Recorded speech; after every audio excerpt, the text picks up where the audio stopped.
Hi, enjoy listening. The Langston house had never known chaos until tonight. What the hell were you thinking, Harper? Are you completely out of your mind? Gregory Langston's voice thundered through the glass and marble kitchen, the kind of voice that made assistants tremble and interns weep. But it wasn't a boardroom. It was his own home. And the teenager standing across from him wasn't a competitor. She was his daughter. Dana sat frozen on the edge of a leather stool at the kitchen island, mascara staining the corners of her eyes. Please, Harper, just tell me you're lying, that you didn't actually do this. Harper crossed her arms. The red streaks in her hair caught the kitchen light. But it wasn't just the colour that made her seem ablaze. She was wearing black leather pants, a matching jacket zipped halfway, and a stubborn smirk that said she wasn't bluffing. I'm not lying. I married him. Yesterday morning, at the courthouse in Mayfield, she said flatly. Gregory's knuckles went white against the marble countertop. You married a damn waiter, behind our backs, without even telling your mother, your father. Do you understand what you've done? Yeah, I finally made a choice that wasn't yours. Dana covered her face with both hands, trembling. Gregory stepped forward. You think this is about control? You think this is revenge because we didn't coddle your boyfriend? Harper's face darkened. Mason's not just my boyfriend. He is someone I care about. You could have helped keep him out of the draft. You know people. You just didn't care. He's a street performer, Harper. He lives with his grandmother and busks for spare change. I wasn't going to use my reputation to shelter someone who can't even finish high school. That's not your decision, Harper snapped, her voice breaking now. You didn't just send him away, you sent me away. You didn't even try. Gregory turned away, pacing. So what? You ran off and found some stuttering nobody in a diner and married him out of spite. I didn't find him, she said. I met someone who actually listened to me, who treated me like a human being. His name's Joel. He works at Hope's Diner. You should meet your new son-in-law sometime. She said it with a cruel sweetness that made Gregory's pulse hammer in his temples. I will meet him, right now, in fact. And by God, I'm dragging his sorry ass straight back to the courthouse.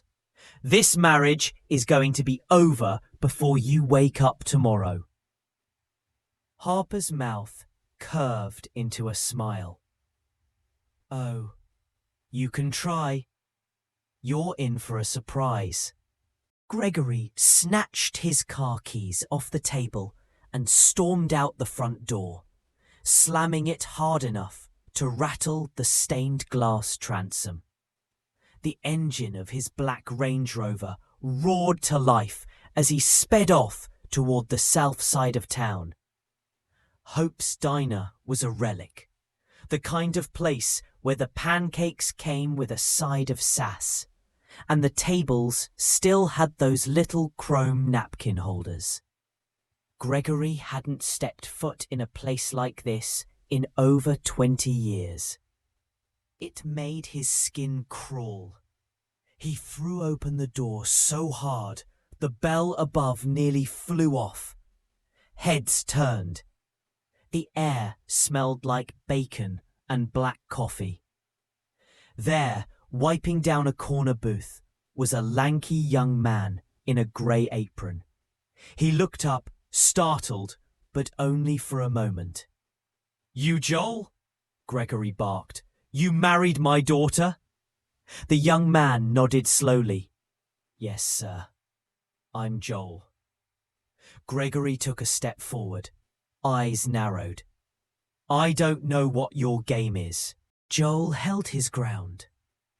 His eyes were calm, almost sad. And then he spoke. "Nice to finally meet you, Uncle." The diner went silent. The clatter of forks and plates faded like the end of a movie reel. Gregory blinked. "What did you just say?" Joel didn't flinch. "You're my uncle. I think you already know what that means." Before Gregory could respond, a man stepped out from the kitchen. His hair was peppered with grey. His apron bore a coffee stain. But Gregory dropped back half a step because he was staring at a man who looked exactly like himself. The only sound was the ticking of the wall clock above the register. The man wiped his hands on a towel. His voice was soft but clear. "My name's Jackson. I think we have a lot to talk about." Gregory Langston wasn't the type of man who froze. In the courtroom, the boardroom, or even at the scene of a car crash, he was decisive, swift, sometimes ruthless. But now, under the dim yellow lights of a roadside diner, Gregory stood stone still, staring into a face that had no business existing. It wasn't just resemblance. It was exactness. Jackson wasn't some distant cousin or long-lost lookalike. This man was him, down to the strong jaw, the squint in the left eye, the slight bend in the nose, earned from a baseball game at age 10. Gregory remembered it because it was his nose, broken on a curveball he didn't see coming. "What is this?" he finally whispered. Jackson gave a tight, careful smile. "I think you already know." Joel stood beside him now, gently setting down his rag and stepping away from the booth. His hands were steady, but there was a tension behind his shoulders, like he wasn't sure if this man, his uncle, Gregory, looked between the two of them. A dozen thoughts fighting for dominance. A prank? A scam? DNA manipulation? But none of those explained the man standing 10 feet away with his face and eyes so achingly familiar it made his stomach twist. "You've got about 30 seconds to start explaining," Gregory said, his voice lower, more dangerous now. "Because if this is some kind of joke—" "No joke," Jackson said. "I didn't even know about you until a couple years ago.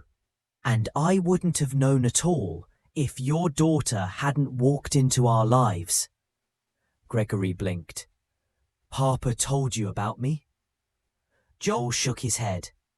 "Not at first, but we talked. A lot. I thought she looked familiar, honestly. The eyes, mostly. So I mentioned something to my dad." Jackson nodded.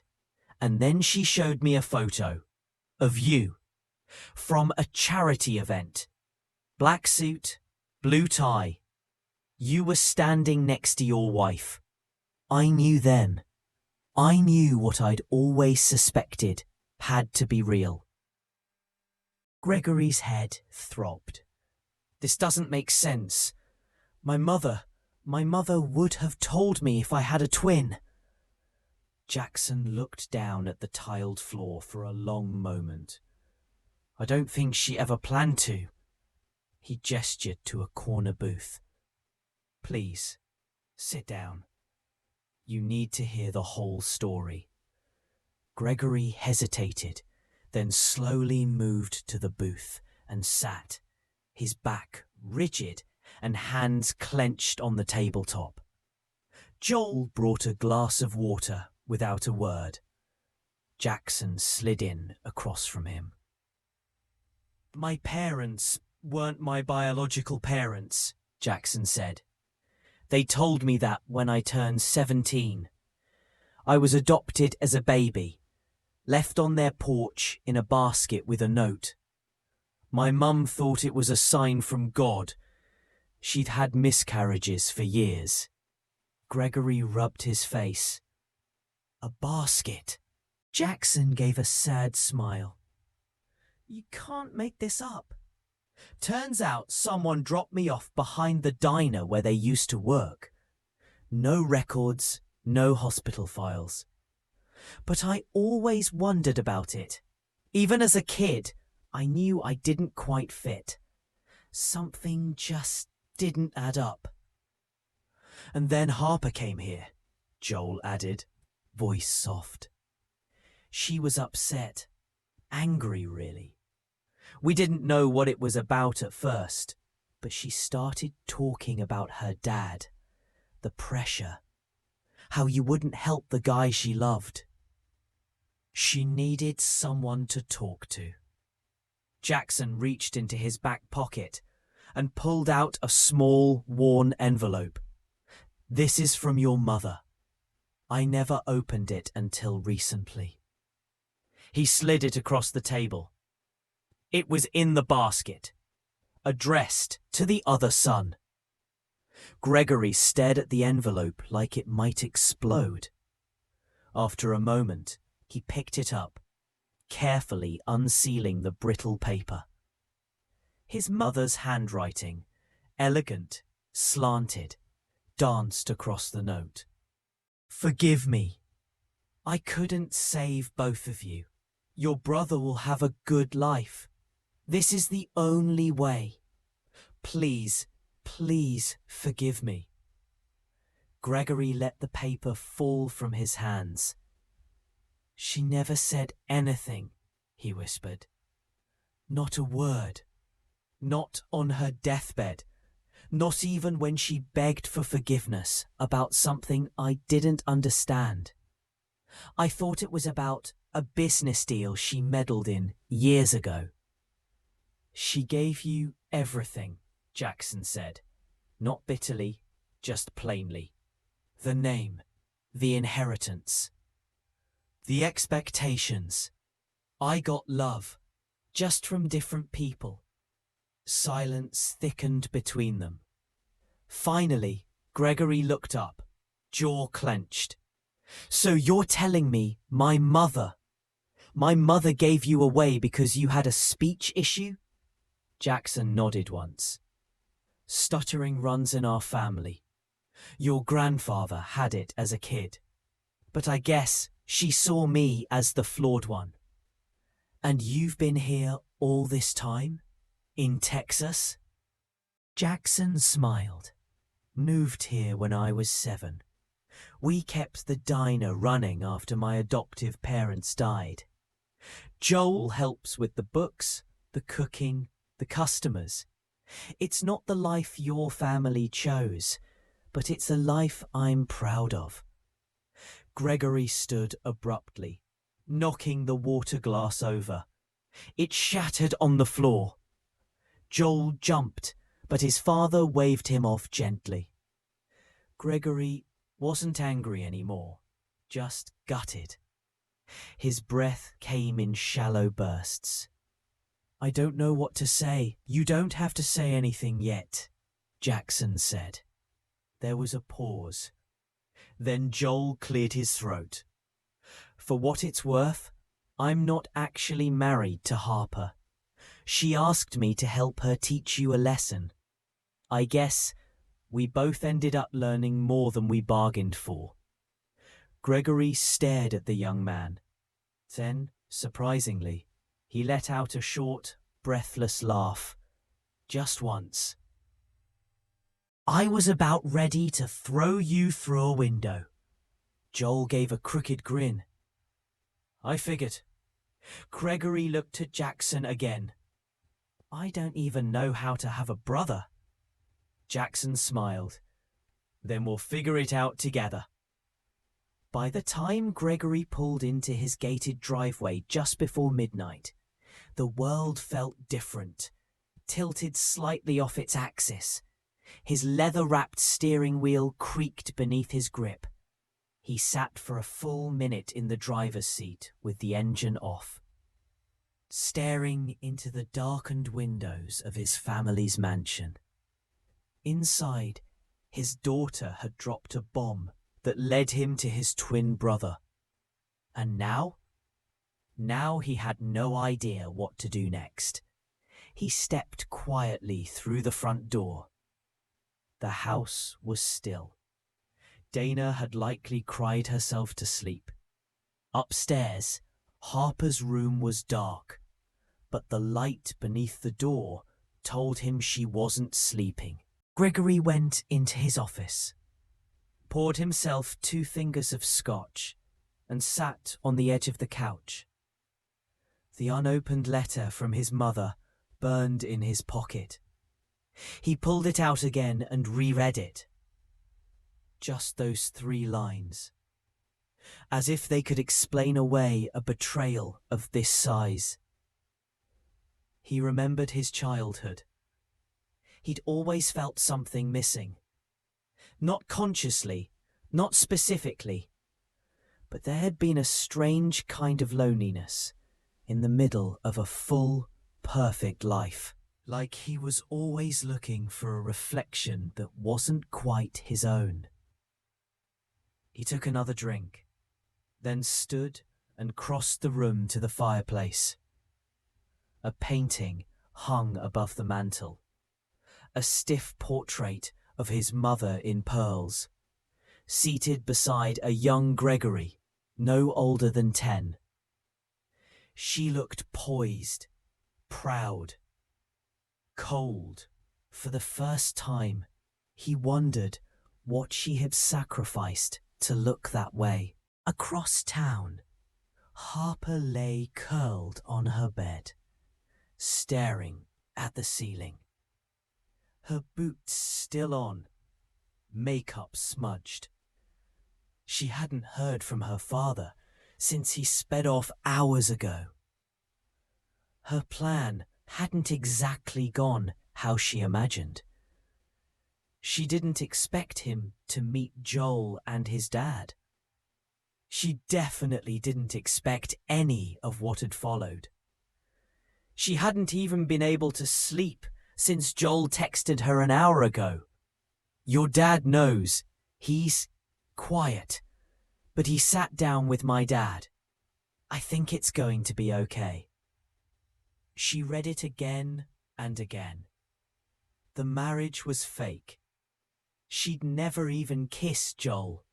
He was just a kind soul who had offered her comfort when she was at her lowest, and had agreed to help her make a point to her father. But the evening had unraveled something far bigger than her rebellion. She rolled onto her side, hugging a pillow to her chest. For the first time in days, she didn't feel like yelling. She just wanted to understand. The next morning, Harper came downstairs in a faded sweatshirt and pajama shorts. Dana was in the kitchen, pouring coffee. She looked up at her daughter, eyes still tired, but less swollen. You hungry? Harper shook her head and grabbed a glass of juice. Did Dad come home last night? Dana nodded, late. Said he was tired. Went straight to bed. They stood in silence. Then, softly, Dana asked, Is it true? Harper froze. What? That you married that boy, Joel? Harper sighed, setting her glass down. No, not really. It was fake, a stunt. I was mad. I thought if I scared you both, you'd finally start listening. Dana sat down, shoulders sagging. God, Harper. I know, she said. It was stupid. But you and Dad, especially Dad. You don't hear me, not unless I throw a grenade. Her mother looked up, slowly. I'm sorry. Harper blinked. I didn't know how much you were hurting, Dana continued. I thought you were just acting out. I didn't realize how much Mason meant to you, or how trapped you felt. The kitchen was quiet for a long moment. Then Harper moved to the chair beside her. I think there's something bigger going on, she said. You should talk to Dad. Joel's not who we thought he was. His dad, he looks just like Dad, like exactly like him. Dana stared. What? Harper nodded. I think they're brothers. Dana dropped her coffee mug. It shattered on the tile. By noon, Gregory was back at Hope's Diner. The air inside smelled of grilled onions and cinnamon toast. Joel waved from behind the register. Jackson appeared from the kitchen, wiping his hands on a towel. Didn't think I'd see you again so soon. Gregory offered a small nod. Couldn't sleep. Figured you probably couldn't either. Jackson motioned to a booth. Come on, let's talk. They sat. This time, neither man looked ready to bolt. Jackson seemed more relaxed, like he'd slept better than Gregory had. I asked my mum about this once, Gregory said. About why she was always so hard on me. Why everything had to be so perfect. She said, perfection was survival. Jackson gave a small laugh. Sounds about right. Gregory looked at him. You said you always knew something was off, that you didn't feel like you belonged. But why didn't you come looking for us sooner? Jackson looked down at his hands. Fear. I thought maybe, if I found you, I'd be rejected all over again. And after my adoptive parents died, the diner became everything. I couldn't just walk away chasing a ghost. Gregory leaned back, hands clasped. I don't know how to be a brother, he admitted. I didn't even know I had one. Well, Jackson said, offering a crooked smile. Lucky for you, I've got a lifetime of stories to share. Joel brought over 2 plates, black coffee and grilled cheese with tomato soup, the comfort meal of the uncertain. Gregory looked at it, then smiled faintly. My daughter might be a menace, he said, but I'll give her credit. She managed to reunite a family by pretending to destroy it. Jackson laughed. Sounds like a Langston move. Gregory nodded, then extended his hand across the table. Jackson took it, firm and steady. Let's not waste another 40 years. Agreed. By Sunday evening, the Langston estate felt unusually quiet. The staff had been given the weekend off, and Harper, still in her robe, hadn't moved from the patio in hours. She was watching the sky change colours over the swimming pool. Pink, then gold, then a slow fade into steel grey. Everything she thought she understood about her family had changed in 48 hours. She'd only meant to make a statement, fake a marriage, get a reaction, rattle her father's pride. She hadn't expected to uncover a secret buried so deep. Even her grandmother took it to the grave. The quiet was broken when her father stepped outside. He carried 2 mugs, coffee for himself, tea for her, just how she liked it. No sugar. She didn't look at him as he sat beside her. "I spoke to Joel's dad again," Gregory said. Harper wrapped her hands around the mug, but said nothing. "He's a good man, humble, smart, funny in his way." She looked at him, brows raised. "You're not going to yell at me?" Gregory shook his head. "What for? You were trying to make a point, and you made it, loud and clear." Harper leaned back in the chair. "I didn't think you'd actually listen." "I didn't either," he admitted. They sat in silence. Then Gregory added, "I owe you an apology." Harper turned her head slowly. "For what?" "For trying to control your life like it was part of my business portfolio," he said. "And for judging Joel without knowing anything about him. That wasn't about protecting you. That was about protecting an image."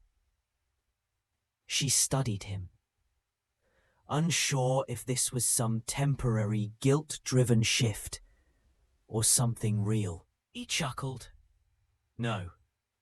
This is the part where I tell you that I see you now.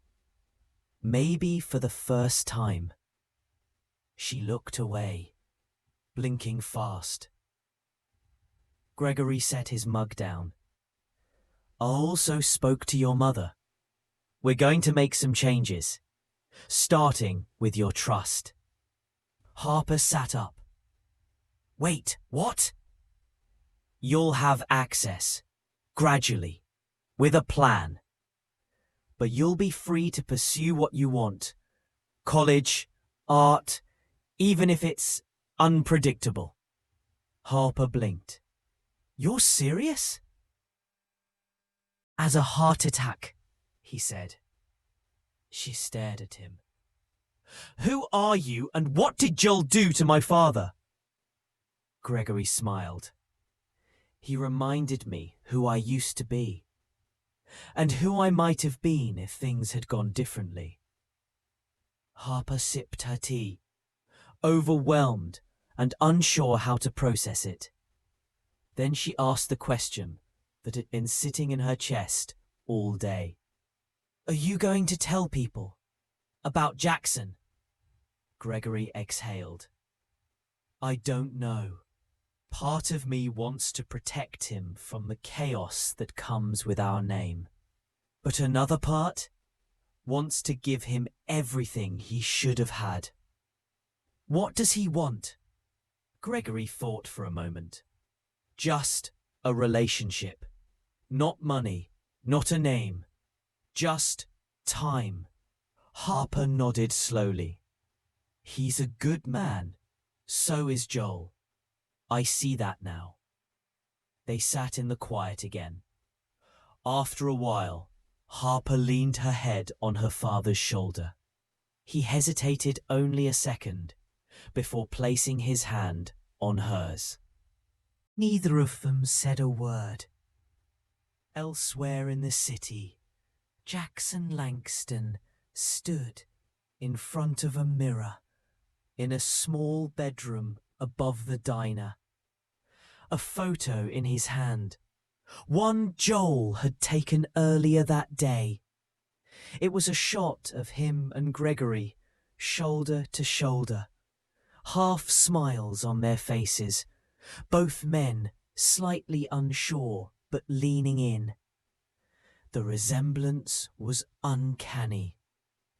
Not just physical, but in posture, energy, even in the way they stood slightly protectively over their sons.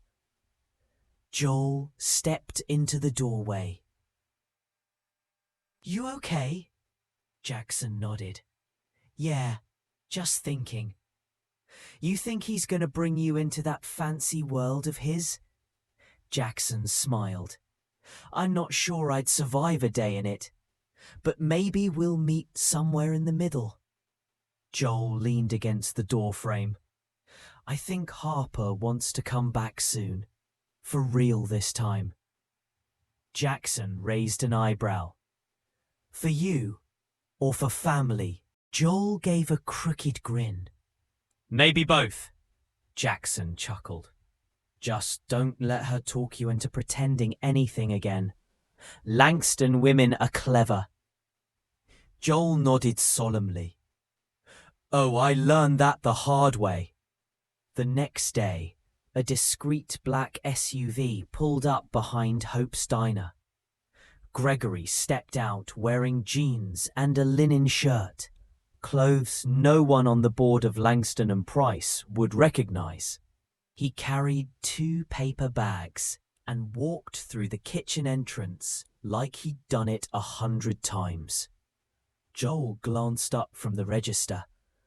Back so soon? Gregory grinned. I brought brisket. My way of bribing the chef. Jackson emerged from the back, wiping his hands. Depends. Is it good brisket? Gregory handed him a bag. Texas certified. Bought it from a man named Earl, who swore on his truck it would change your life. They laughed and moved to a booth. This time, there was no tension, no worriness, just 2 men, finally beginning to stitch the years together. The reading of Eleanor Langston's will was held in a private office in a stone building off East Preston Street. It was the kind of place designed to whisper money, not shout it.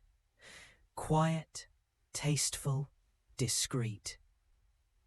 Gregory arrived first, sharply dressed in a tailored grey suit, though less rigid than usual.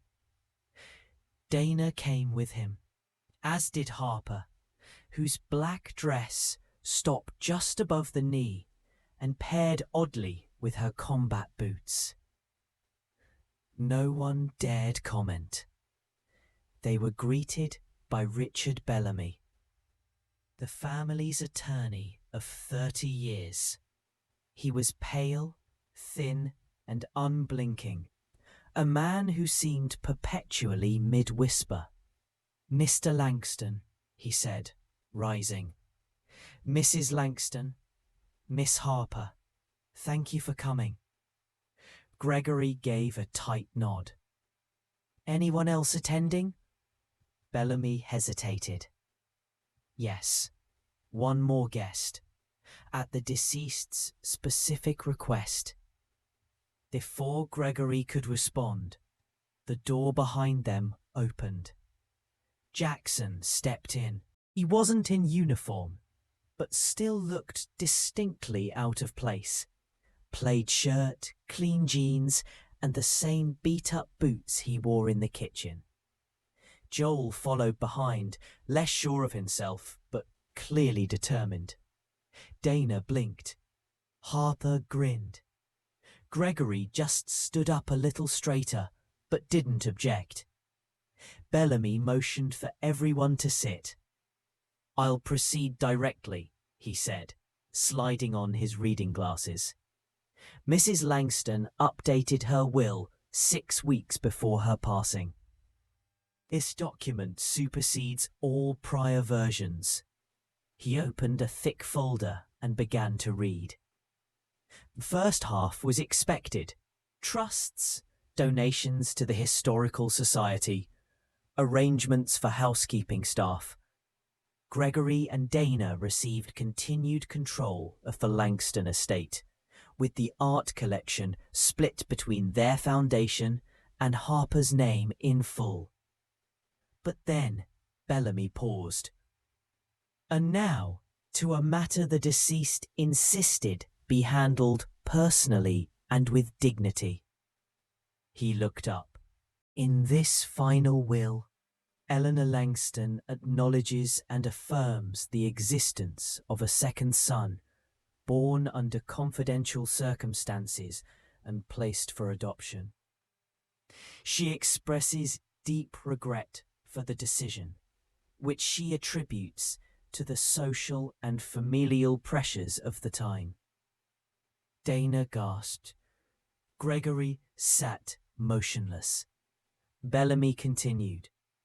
To Jackson Avery Langston, I leave 1/4 ownership of the Langston Family Trust, including voting rights, dividend privileges, and equal access to familial legal counsel. This is not a gift of charity. It is a correction of omission. Jackson's hands curled slightly in his lap.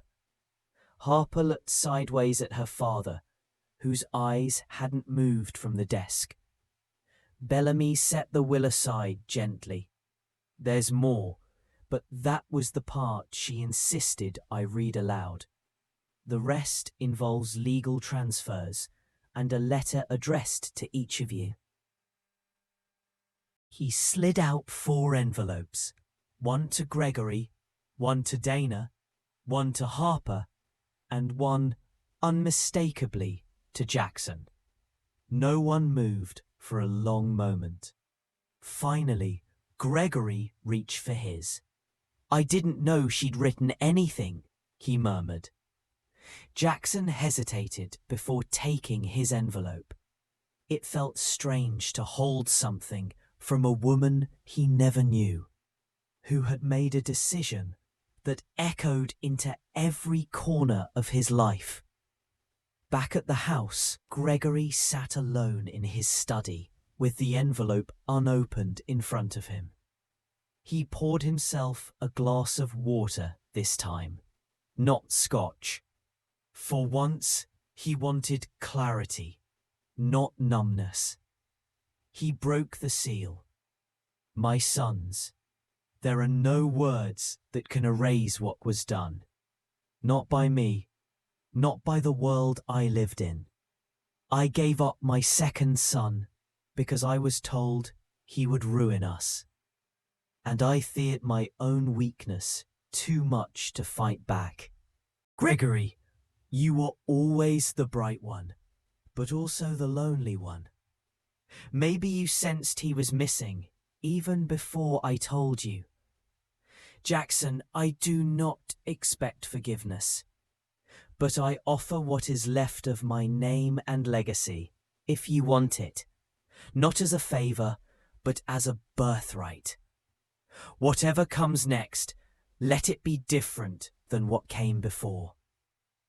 Mother Gregory closed his eyes and let out a long breath. Across town, Jackson stood behind the diner after closing. He had read his letter twice, then again.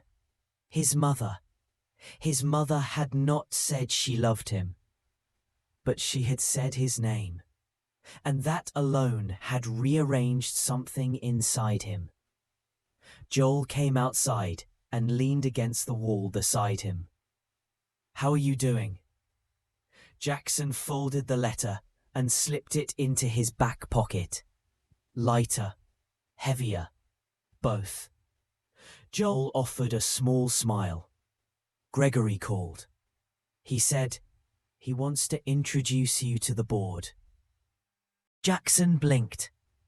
He what? Said it's time the family stopped pretending you didn't exist. Jackson let out a soft laugh. Hell of a week. Joel nudged his shoulder. Think you're up for it? I've run this diner for 20 years, Jackson said. How hard can a boardroom be? They laughed.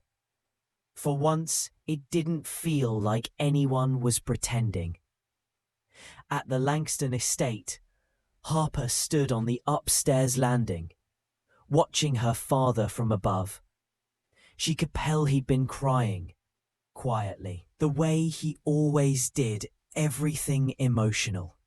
She held her letter in her hand, unopened. Then, slowly, she turned and walked away. She'd read it later. Right now, she just wanted to be near him. The boardroom at Langston and Price was colder than Jackson had expected. Not just in temperature, but in mood. It was sleek and sterile, all brushed steel and cream leather, with a skyline view that seemed too sharp to be real. Jackson sat at one end of the polished table, trying to ignore how out of place his calloused hands looked against the glass water tumbler. Across from him, Gregory stood beside a large monitor, introducing Jackson in calm, clipped tones. "And as many of you now know," Gregory said, his voice even but commanding, "Jackson is my half-brother. He was named in my mother's will, and effective immediately, he holds a 25% stake in the Langston Family Trust. I expect full cooperation and respect moving forward." A low murmur swept through the room. Most of the board members were legacy partners, grey-haired, sharp-eyed men who had known Gregory since he was in prep school. Jackson could see the disbelief on their faces, even behind the polite nods. One man, Rourke Whitmore, Gregory's longest-standing ally, leaned back in his chair. "And what does Mr. Langston plan to do with his new stake? Join the Finance Committee? Oversee property acquisitions?" Jackson looked at Gregory. Gregory nodded once. Jackson cleared his throat. "I don't know anything about finance or acquisitions. I know about work. I've run a small business for 2 decades. I've hired people, fired people, fixed broken refrigerators, cleaned grease traps, and made payroll when there wasn't enough in the till. I'm not here to play rich. I'm here because this family didn't end where it started. And now I'm part of it." Silence. Then, surprisingly, one of the junior board members, a woman maybe 10 years younger than Gregory, smiled slightly. "Good answer," she said. "We could use someone who's not another suit." Gregory gave her a grateful glance. Rourke, however, wasn't so easily won. He leaned forward. "And what happens when you disagree, Gregory? You've never had to split control of the trust before. What if your brother votes against you?" Gregory didn't hesitate. "Then we debate it like equals." Rourke narrowed his eyes. "You'd risk that kind of leverage?" Gregory finally smiled. Cool, unreadable. "I already risked everything by ignoring the truth. I won't make the same mistake again." Later that evening, Harper found Jackson standing on the back terrace of the estate, staring out at the manicured lawn like it was another planet. "You survived," she said, handing him a beer. He chuckled. "Barely. I think one of them tried to poison my water with disapproval." She laughed and leaned on the railing. "You actually looked kind of powerful in there." He gave her a sideways look. "Don't let Joel hear you say that. He still calls me chef, even when I'm not wearing the apron." She nudged him gently. "You two talk about next steps?" Jackson shrugged. He says he's happy. He wants to keep living in the apartment over the diner. You could move here.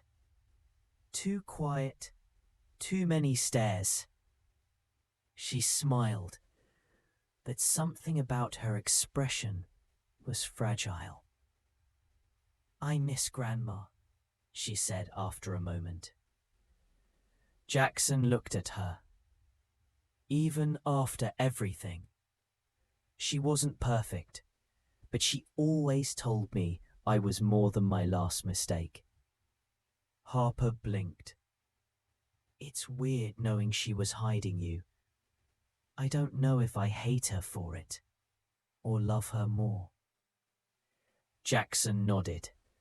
That makes two of us.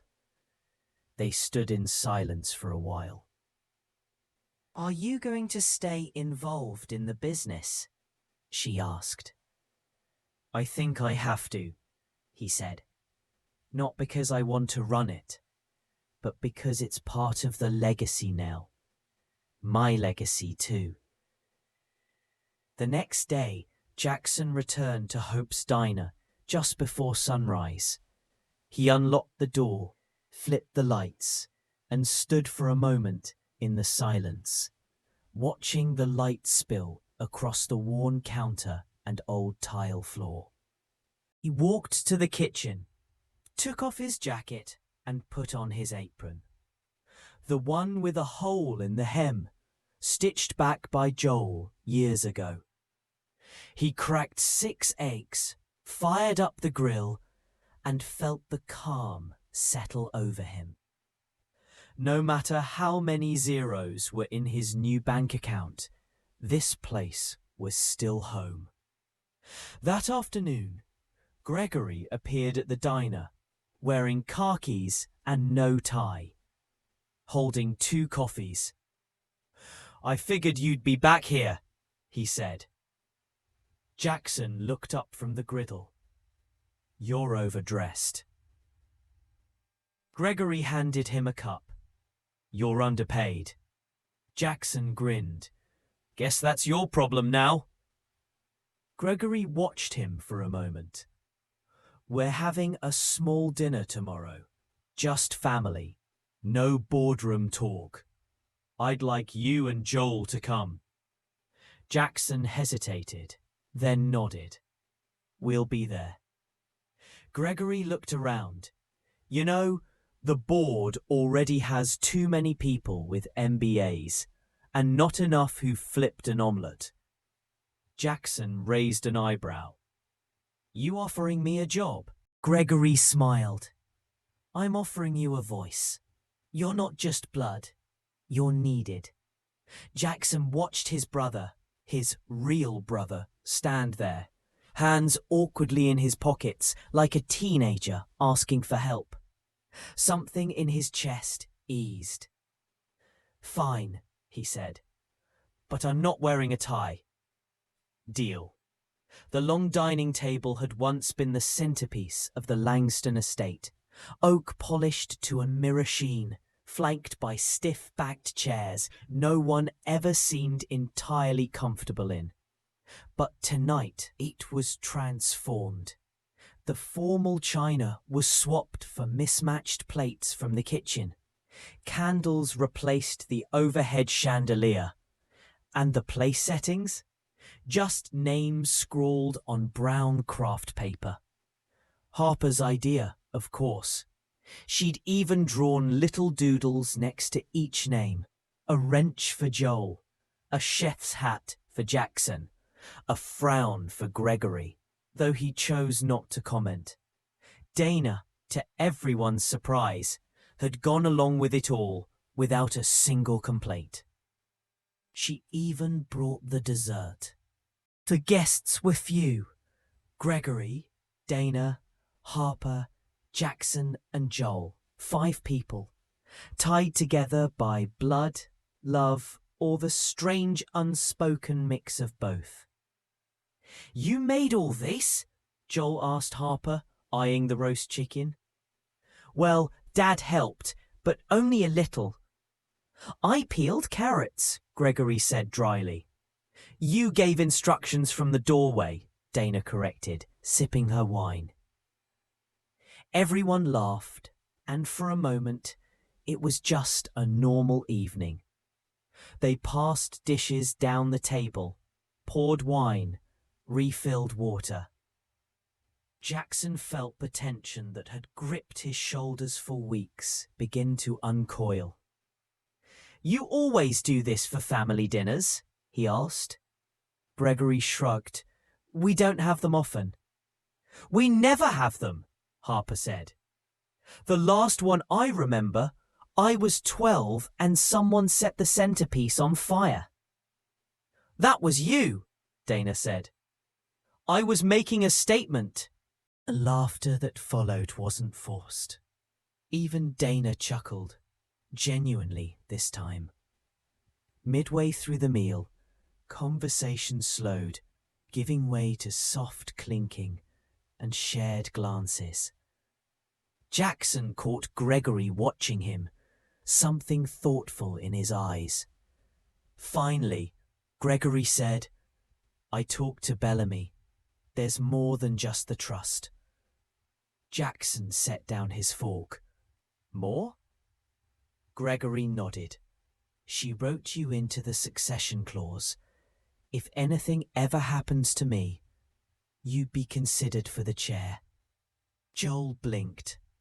That's a pretty big more." Jackson stared at the table. "I didn't ask for any of this." "No," Gregory said. "Neither did I." Dana's eyes flashed. "You're really going to bring him into the business permanently?" "He's already in it," Gregory replied. "He didn't force his way in. Mum put him there. And frankly, the business could use someone who doesn't think through a lens of quarterly reports." Dana leaned back, folding her arms. "Just be careful you don't burn everything down in the name of fixing it." Joel spoke softly. "Sometimes things have to burn before they grow back." That silenced the room. Not in a heavy way, but in a thinking one. Later, after dinner, Harper brought out an old photo album Eleanor had kept hidden in the attic. It was full of pictures none of them had seen before.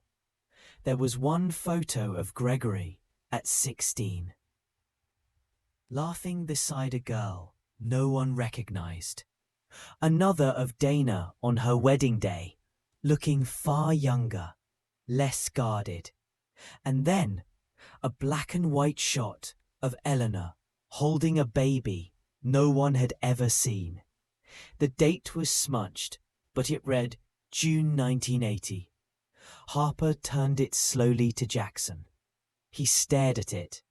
The baby wasn't labeled, but he knew. She had kept it all these years.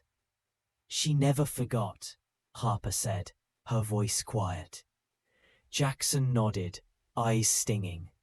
"No, she didn't." Gregory looked at him across the table. "You're not a secret anymore." "I never was," Jackson said.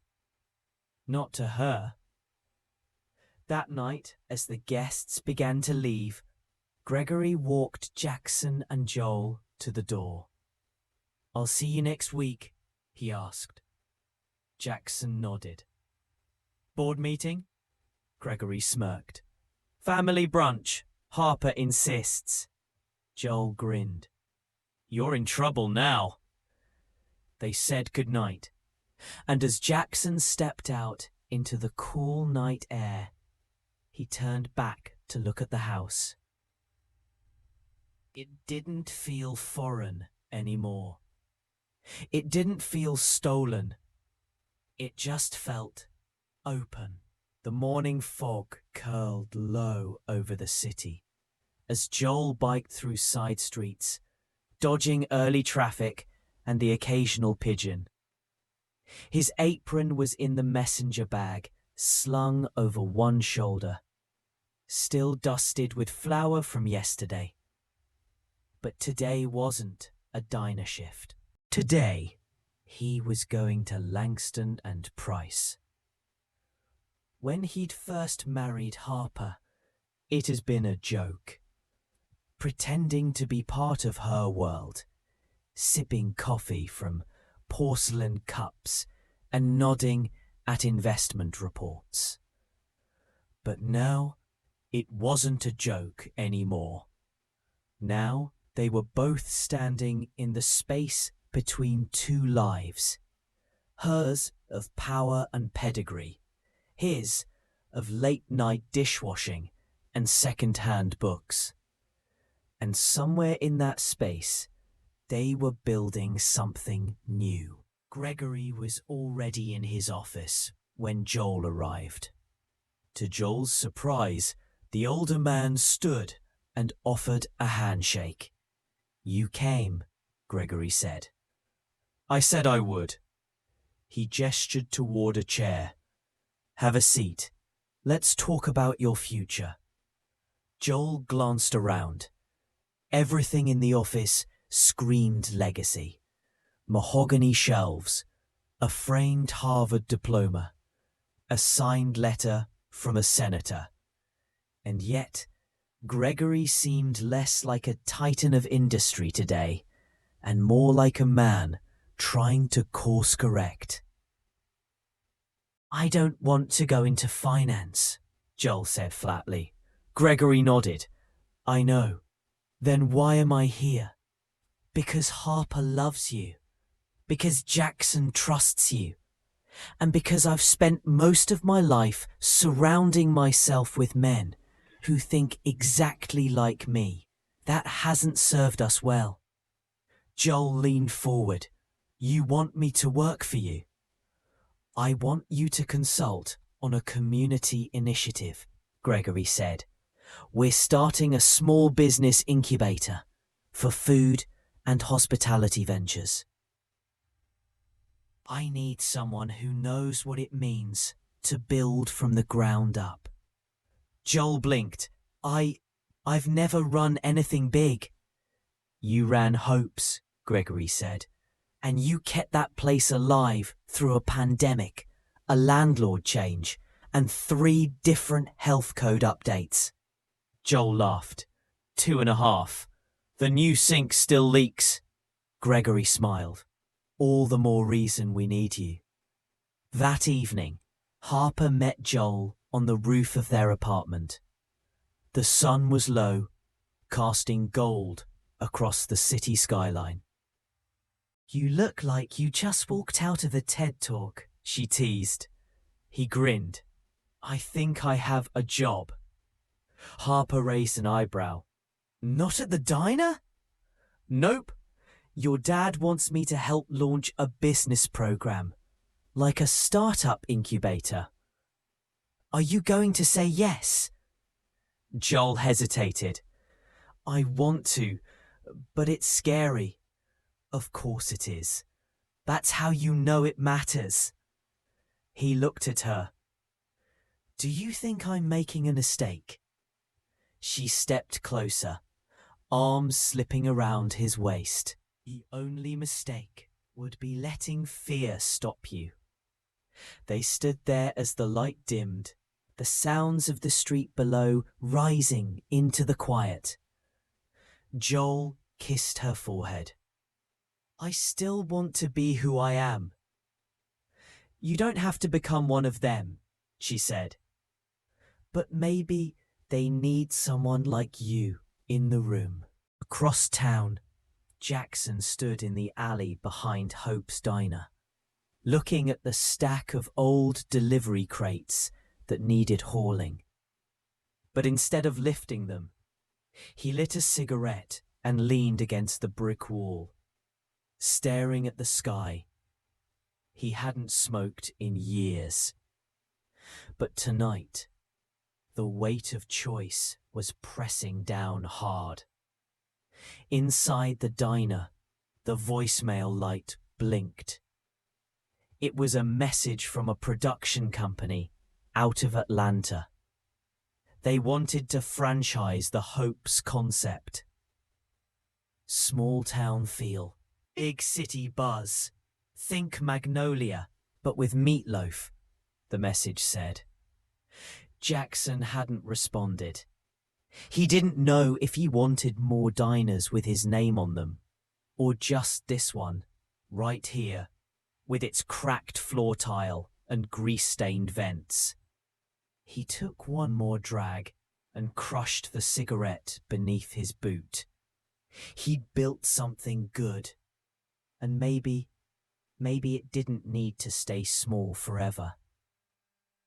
Back at the Langston house, Gregory stood alone in the library, a drink in hand. He pulled a worn book from the shelf, The Old Man and the Sea, and opened it to the inside cover.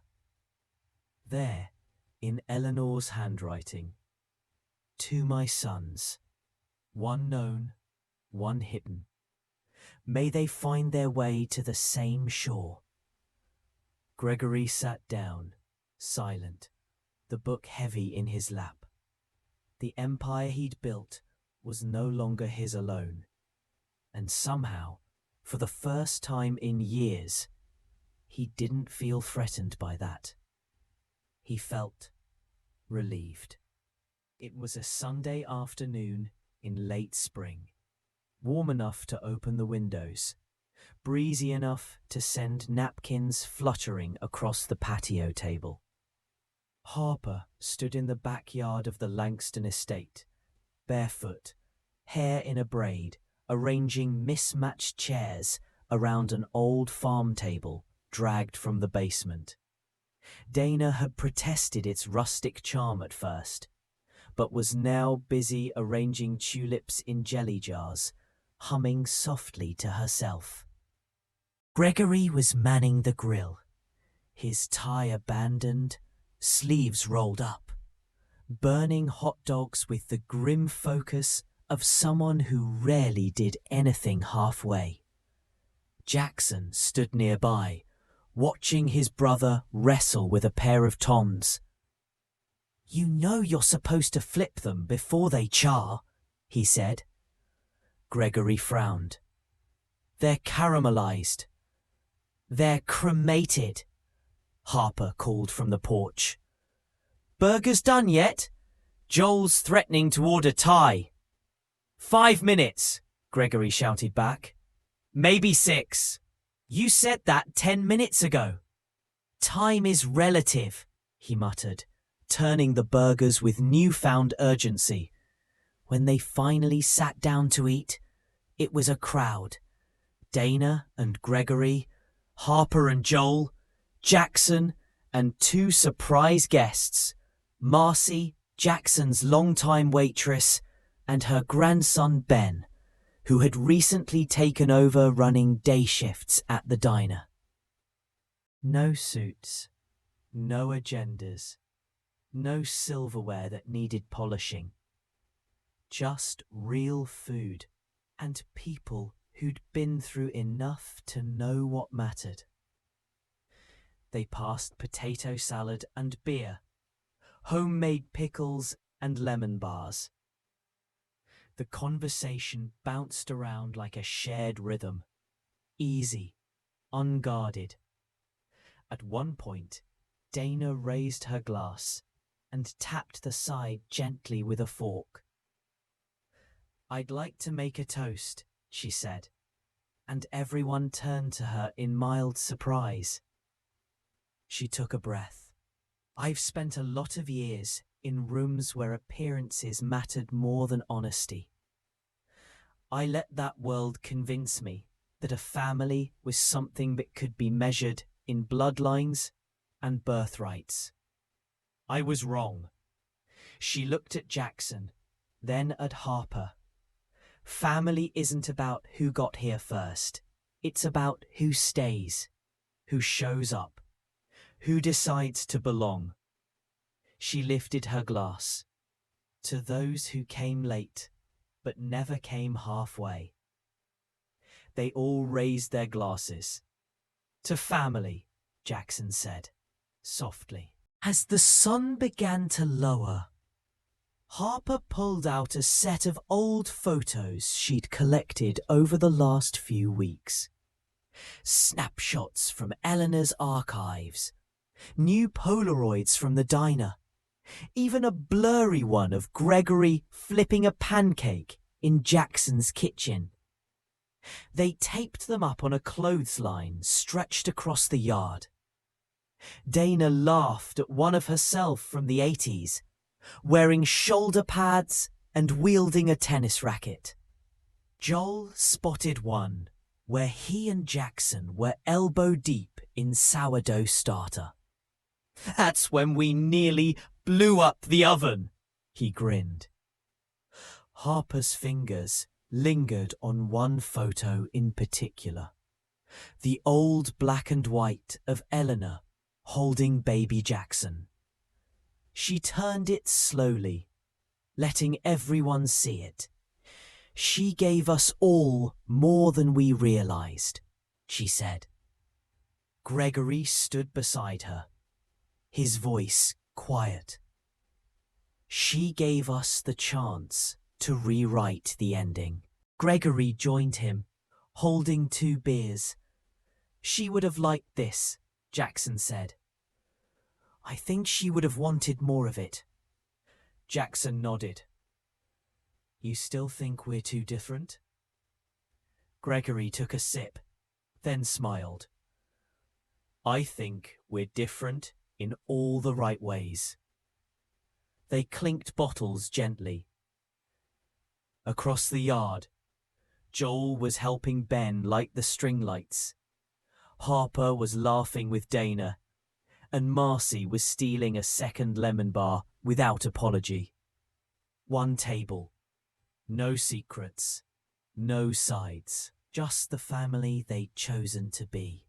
If you like the story, I would be very happy to have your support. Click the thumbs up. And to not miss new stories, subscribe and click on the bell.